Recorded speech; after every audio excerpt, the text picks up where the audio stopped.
大家好，这里是穷奢极欲，一个离不开钱的频道。日经新闻2023年公布一项针对日本国民的调查，所有受访者中只有2%认同自行创业是理想的职业，是全世界主要国家中最低的比例。相比之下，美国的数字有将近70%。当前的日本虽然不断有新企业增加，但按照当局统计，到了2025年底，日本将有127万名小型企业主，年纪达到70岁。搭配上该国的接班难题，届时恐怕会引发小企业的倒闭潮，削减超过650万个工作机会。相较之下，台湾在2018年到2022年，每年约有10万间新创中小企业成立，这也让人好奇，台湾人有多爱当老板。本期影片就要来聊聊台湾人怀抱创业梦的原因，哪些赛道又最受到欢迎。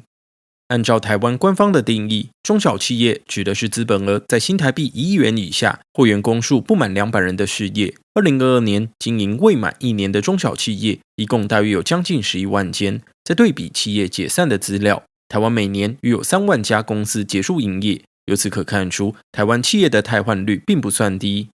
在台湾163万间企业中，多达46%是批发与零售业，第二多的产业则是住宿与餐饮。背后的原因并不难猜，与其他赛道相比，餐饮业的门槛相对较低，推个小餐车就能一圆创业梦。与此同时，零售业也有创业成本较低的特性，特别是近年流行线上创业与微商，可大幅压低人力成本。台湾的中小企业有2大特点，第一是资本额偏低，当前约有8%的企业资本额低于新台币500万元，其中又有多达40%资本额不到10万。第二大特点则是主打内销，2022年台湾中小企业内销比重高达87%，规模小加上人力资金有限，是中小企业主攻本土市场的主因。说到这里，就迎来下一个问题：为何这么多台湾人怀抱创业之梦？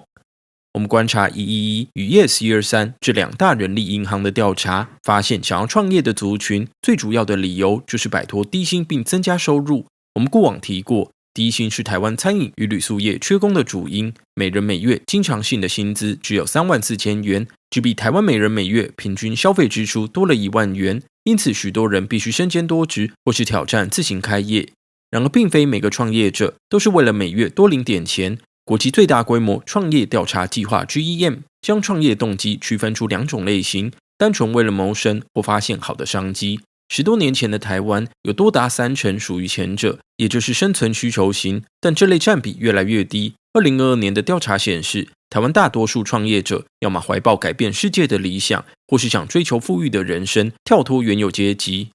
在 GEM 报告的评比中，台湾的创业环境指数高居全球第3，仅次于阿拉伯联合大公国与沙烏地阿拉伯，代表台湾拥有相对良好的创业环境。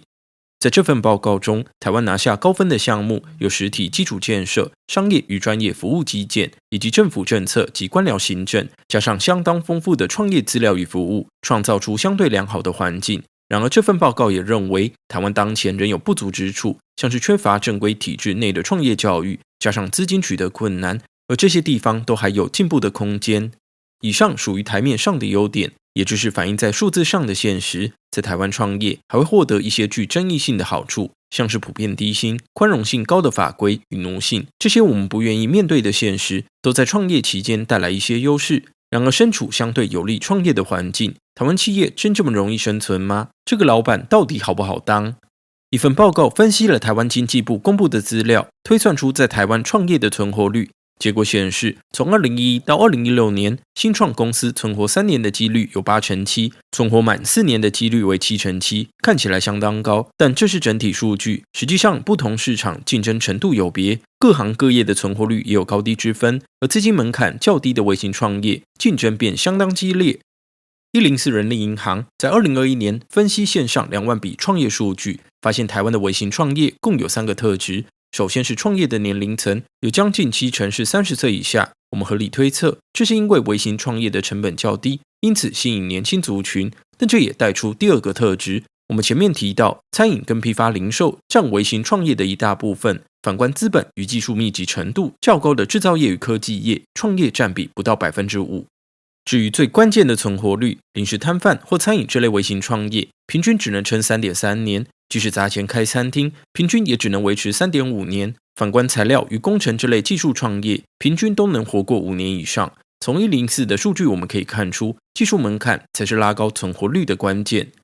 我们接着要来探讨创业失败的原因又有哪些。ES123 调查显示，那些创业失败的老板们最头痛的问题是后续资金不足，其次则是缺乏客源、亏损速度超乎预期，以及办公室或店面租金过高。而且进一步聚焦到科技为主的新创领域，台湾还存在一些深层问题。资诚会计师事务所发布的调查指出，由于新创企业的产品不成熟，或是还没建立出良好的商业模式，以及投资人不倾向投资早期新创，导致资金动能不足。YouTube 共同创办人陈士峻近年接受媒体访问时也提到，台湾新创圈存在2个问题。首先是跟矽谷相比，光是在当地的咖啡店都有机会跟人聊新创，甚至找到潜在的投资人，但在台湾想要创业，需要花更多的精力才能找到志同道合的伙伴。第二是台湾的创业者经常把目光集中在境内，导致提高本土竞争的程度。虽然也有人放眼海外，但策略也偏向保守，通常会先在台湾测试产品的可行性，等到成功之后才拓展到海外市场。但问题是，其他国家的企业家也都在追逐最新的概念，结果等到台湾企业进驻海外时，往往已经晚了对方好几步。被问到要如何改变现况，增进台湾新创的竞争力时，陈士峻给出一个相对宽松的建议。他认为这整套系统要迎来变革，得先由政府与企业挑选出人才，直接送到矽谷感受创业的氛围，再把整套模式带回台湾。这里我们下一个结论，台湾的创业风气一方面源自人们对低薪的不满，但也能归功于整体环境的支持。不过在科技为王的时代，台湾新创恐怕还需要更多助力。最后也要跟有创业梦的朋友们分享，要小心哪些关键因素可能导致创业失败。哈佛商学院艾森曼教授认为，第一种常见的失败模式是好的构想遇到坏的伙伴。他以自己的学生为例，他们曾经合伙创办一间服饰公司，创业初期就得到大量的订单，但不到1年却倒闭收场。原因在于这些学生没有诚意制造的经验，但聘请来的业内资深员工却不能适应新创企业。艾森曼给出的解方是从一开始就该找有产业经验的合伙人。第二种失败模式是忽略市场需求。艾森曼指出，有许多新创公司为了得到投资人的青睐，不断推出各种产品，或是急着让初代产品上市，却没有花上足够的时间了解客户与市场需求。结果因为用户数量没有明显增加，在优化产品之前就烧光了资金，最终只能走向破产的结局。对于以上问题，艾森曼建议，虽然创业在本质上有许多风险，但如果能多加参考前辈的足迹，就能事先避开许多显而易见的陷阱。好了，这集的穷奢就到这里。对这个话题有兴趣的朋友，不妨在下面留言聊聊你们的想法。喜欢我们的话，可以加入频道会员，除了可以使用可爱的穷奢君贴图，还能支持我们维持日更创作。期待你的加入，拜拜。